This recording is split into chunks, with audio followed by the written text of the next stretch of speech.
Santi's the one that came up with the idea to, do this little hustle. This is a I mean, the whole time I knew it was going to the T. I at no point had doubts that someone was going rogue. Did you believe Zero at any point? No. When she was doing the freak out, no, I knew that was the whole point. Part of me was like, I'm watching Santi, I'm like, dude, I really kind of find a hard time believing that you're blowing this right now. He's seen him, like, this guy's getting real handsy with her, and I'm like, dude, please don't freak out. Like, because I'm thinking, like, at that age, like, I wouldn't be able to handle, like, that kind of, like, even acting in that kind of sense would I'd lose it. So I'm like, shit, is he blowing this? Like, is she blowing this? Like, she actually is admitting all this, and then when it started working, I'm like, fuck, Zero's gonna be waiting for them after this. Like, that was all part of the plan. I could tell that, like, the best way to do it would be to let him know that this was, like, a plan that Price had put up all along, and that he did all this just because he really thinks his kid could do it. Because, like, then, like, you also, like, you find out he has, like, the golf academy, and he's, apparently had, like, he's trained up, like, Kalmar Coward, and I forget who the other player was.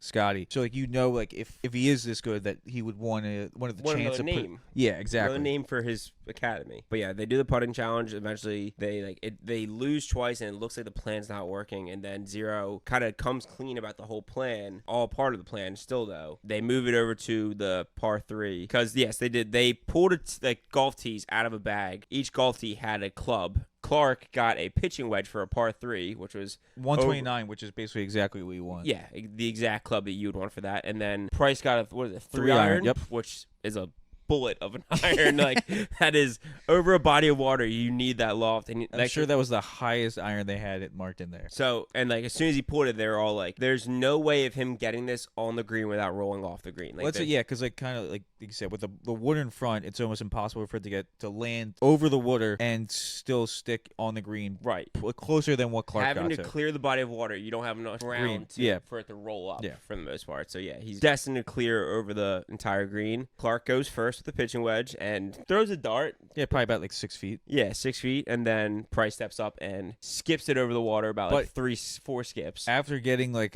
bullied by Clark again, he's like, "I am sure about what." He's like, "Yeah, I am a mess. You're a mess. I am a mess, but I have been and always will be better than you at golf." Yeah, and then just rips the ball and gets within like 3 feet, which Jon Rahm did that like 2 years ago at the Masters in like the practice round where he skipped across the green, across the water, and then got a hole in one. One of the coolest things at a Masters practice round. I said so. Holly was still up for this part of the second episode, so like she was locked in, and she saw that and she's like, "Are you kidding me?" I was like, "Holly, that actually has been done somewhat before. Like, people have skipped it over water and gotten a really great shot at it."